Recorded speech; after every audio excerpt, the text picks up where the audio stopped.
حضور نے فرمایا لوگوں یاد رکھنا، یہ خطبہ حجۃ الوداع میں نبی پاک نے فرمایا، یہ حضور خطبہ دے رہے ہیں اور اس وقت دے رہے ہیں جب حضور صحابہ کو بتا چکے ہیں کہ یہ آخری ملاقات ہے.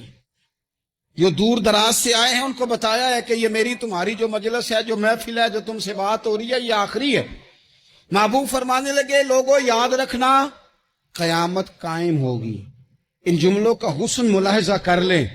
فرمایا قیامت قائم ہوگی، تم اپنے رب سے ملاقات کرو گے، اور فرمایا تمہارا رب تم سے تمہارے اعمال کے بارے میں پوچھے گا.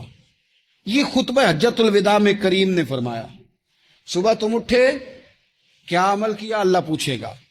کسی سے ملاقات ہوئی، طرز کیا تھی، سوچ کیا تھی؟ اللہ پوچھے گا. لین دین میں کیا معاملات تھے، تمہارے اعمال کے، اللہ سے ملاقات ہوگی، وہ کھڑا کر کے پوچھے گا. اور حدیث میں کئی جگہ پہ حضور نے فرمایا وہ تم سے سوال کرے گا، تمہیں جواب دینا ہے.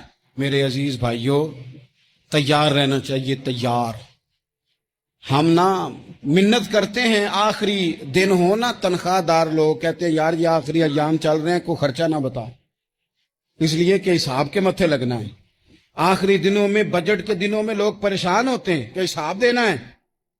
جب رب سے ملاقات کریں گے اور وہ حساب مانگے گا، کتنا مشکل کام ہے. اور ایک مقام پہ حضور نے فرمایا جس سے اللہ نے حساب مانگا وہ تو الجھ گیا، دعا کرو وہ حساب مانگے ہی نہ، بے حساب ہی بخشش فرما دے. نبی پاک صلی اللہ تعالی علیہ وآلہ وسلم نے ارشاد فرمایا اسی خطبہ حجۃ الوداع میں. حضور فرمانے لگے سن لو، میں نے تم تک اللہ تعالیٰ کا پیغام پہنچا دیا ہے. اب جس شخص کے پاس امانت رکھی ہو اس پر لازم ہے کہ وہ امانت اس تک پہنچا دے جو اس کا مالک ہے. ہم بہت سارے لوگ ایسے ہوتے ہیں ہمارے پاس امانتیں ہوتی ہیں، کچھ بھی نہ ہو تو کچھ لوگوں کے راز کی امانت ہوتی ہے، کچھ بھی نہ ہو تو کچھ لوگوں کی باتیں ہم تک پہنچ جاتی ہیں، وہ راز ہوتا ہے، وہ امانت ہوتی ہے. مجلس کی گفتگو بھی امانت ہے، لیکن ہم امانتوں کا خیال نہیں کرتے، خیانت ہو جاتی.